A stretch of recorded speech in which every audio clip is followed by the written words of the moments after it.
Well, good morning, and hope you're all well and safe. And we've moved. We've walked from our churchyard down here to this building, which was formerly the Columbia Seminary, and the Venerable Howe is here again. You taught at this seminary. For 50 years. Right, we'll talk about that on some other occasion, but we need to introduce this gentleman, Robert Mills, one of the finest architects in the entire history of the United States. Now, you're not buried, you designed this building. Yes. And you're not buried in our churchyard, so that's why we're down here this morning. But sadly, two of your children, young children, Yes. very young children, are buried in our churchyard. Now, tell us a little bit about yourself, because you designed one of the great features of Washington, D.C. The Washington Monument. Now, where did you study? Well, some of the histories say that I went to the College of Charleston, but that's in doubt. And You were born in Charleston. I was born in Charleston, and I went to the College of Charleston at night to study a little bit of architecture with some traveling architects that came through, one of whom was Howe, and I went to Washington the first time to work for him. And I worked in Washington went up there in 1800.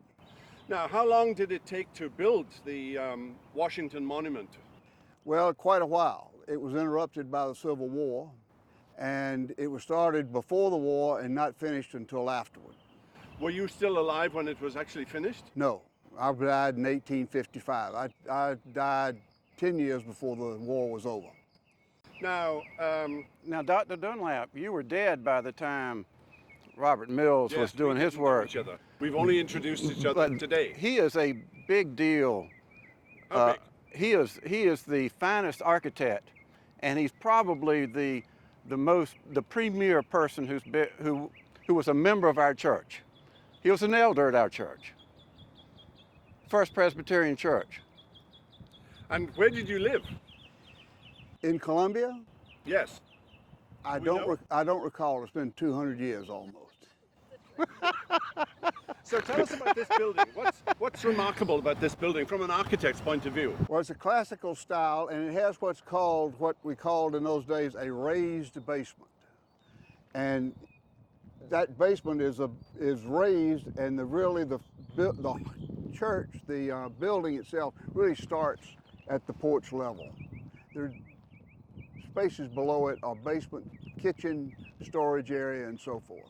And the seminary was here for 100 years. Now, today it's owned by who? The Historic Columbia Foundation. And weddings? Weddings, events, community affairs, all that is held. This is a beautiful property. And the house itself is unique because of the work that Robert Mills did designing it. What other buildings did you design? Well, the Treasury Building in Washington. I worked on the White House, but I was only there as a helper. 18 counties had him design their courthouses in South Carolina. Courthouses and jails. Well, yeah, jails. So you must have been a wealthy man. Oh no, not Oh, come on. not by any means. No, we lived very close there. A lot of letters from my wife to me saying how tough it was financially. I get the same letters. Yes.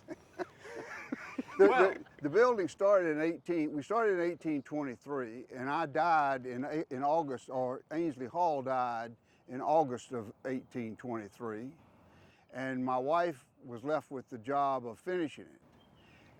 Unfortunately, there was a family falling out over the will, a big lawsuit. Oh, we know all about that. Well, the good thing that came out of that was that all the papers that were involved in the building of the house were preserved by the court. So they're available. It's one of the reasons we know so much about the house today. Well, there you have it. Robert Mills, one of the finest architects in the history of the United States, designer of the Washington Monument and this fine building which became the Columbia Seminary. And we're going to hear more about that next week. So stay safe. See you next week. We hope you've enjoyed this video. If you have, and you want to make sure you get all of our content, not just videos, but podcasts and ministry updates, make sure you download our app. If you think you might have missed a video, click on our YouTube channel. A link should be down below. There you can see all of our videos, and if you want to make sure you don't miss anything in the future, hit subscribe. If you want to be one of the first ones to know when we release a video, hit that little bell icon. And if this video has blessed you, and you can think of someone else that it might help, use that share icon and send it to them. All, of course, for the edification of God's people and the glory of His name. Until next time, God bless.